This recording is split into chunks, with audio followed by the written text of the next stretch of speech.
My name is Carlos Martinez. I'm a principal with Haskell & White in the San Diego office. Today I'll be talking about a one-page plan. A one-page business plan or one-page plan is really the most transformative tool that we have to condense a business plan that would otherwise take you perhaps 20 pages to write onto a single page.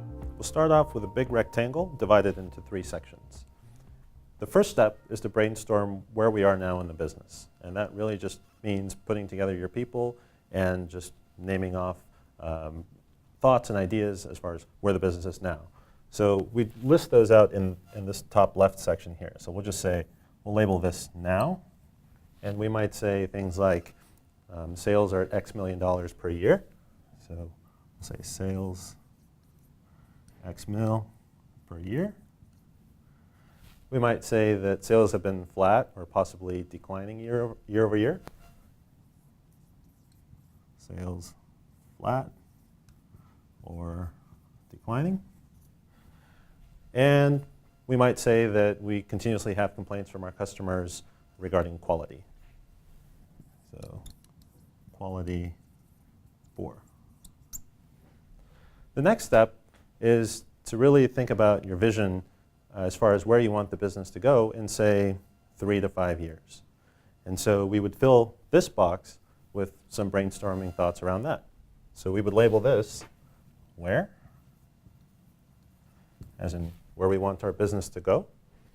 And we might say something like, we want to be known as an industry leader in our segment. So we want to say industry leader.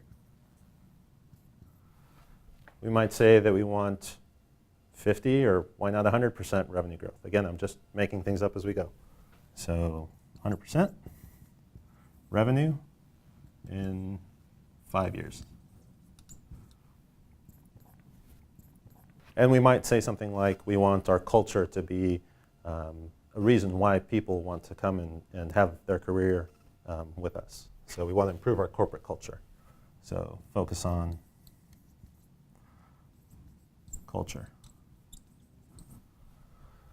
So now that we've figured out where we are and where we want to be, we can start to see the roadmap start to appear, and we can start to pencil out how we want to get to where we want to go. So this section would be for how. And the how section is divided up into 4 pieces. The first is going to be strategy. The next is going to be our action items, meaning what are we actually going to do to get where we want to go. And the last 2, very important, who? Who's going to do these things? And by when? You have to hold people accountable.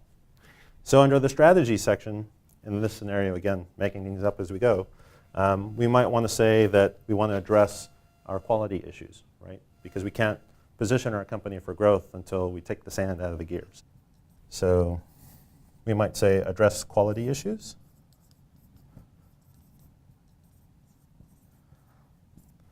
Next, we might say that we need to, in order for sales to grow, we need to provide some kind of sales training for our reps. So sales training. And last, we might need to expand our sales reps, expand our sales force.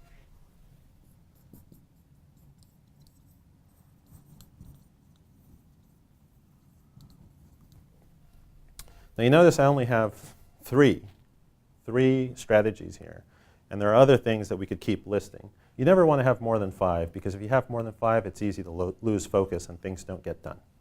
So we've listed out our strategies. Next, we're going to start to list out our action. And our actions could be something like, well, if we're dealing with a quality issue, maybe we need to do some kind of analysis to pinpoint where a quality issue is and see if we can identify a trend in the complaints that we're receiving from our customers so we can target our efforts. So we'll say ID trend in complaints.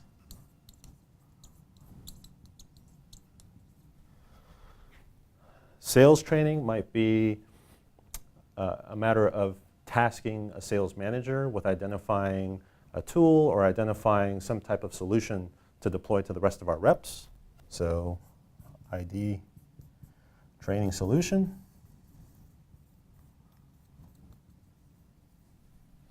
And I think you start to get the idea from now.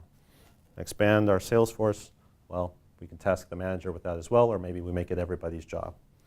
And the last piece, who and when, well, the who will be natural because you'll identify that as you identify your strategy and your action. And by when, you want to keep things that, you want to keep the time frame on things in a very reasonable and concise amount of time. So let's say 30 days or 90 days, depending on what the action is. Just remember to look back at your business plan, since you have it on one page, about every 30 days or so. As we go through the plan and the action items on it, circumstances are sure to change. And so the luxury that you have is you have all of your tool right on one page, and you can easily make adjustments and keep moving forward. It's a great tool. It's the most likely to help you achieve the results that you need, and I hope it works well for you.